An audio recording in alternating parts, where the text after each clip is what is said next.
Stresses and strain में दो statement दिए हैं, तो हुक्स लॉ से रिलेटेड इन दोनों में से कौन सा स्टेटमेंट सही है वो यहाँ पे मेंशन करना है। This is actually previous year question. Statement 1 ये बोलता है कि Hooke's law is applicable to the object subjected to tensile और compressive stresses up to a certain limit. Hooke's law ये बोलता है कि अगर कोई भी ऑब्जेक्ट है, सपोज दिस इज ऑब्जेक्ट, तो यहाँ पे अगर टेंसाइल लोड लग रहा है, टेंसाइल लोड, और इस तरीके का होता है कंप्रेसिव लोड, अगर दोनों तरफ से फोर्स को पुल किया जा रहा है तो ये होगा टेंसाइल लोड, और दोनों तरफ से अगर कंप्रेस किया जा रहा है तो ये होता है कंप्रेसिव लोड। दोनों तरफ से लोड देने के बाद टेंसाइल लोड, ये मटेरियल अपने आप को बचाने की कोशिश करता है, रेजिस्ट करने की कोशिश करता है, तो ये अपनी तरफ से एक इंटरनल फोर्स प्रोवाइड करेगा। तो internal force per unit cross sectional area वो हो जाएगा यहाँ पे टेंसाइल स्ट्रेस। टेंसाइल नाम क्यों है?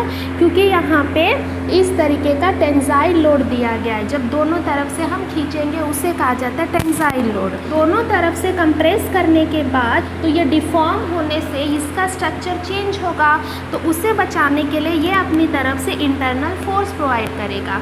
तो इसका internal force per unit cross sectional area, दोनों ही केसेस के लिए क्या हुक्स लॉ अवेलेबल है? यस। तो स्टेटमेंट 1 जो है वो करेक्ट है।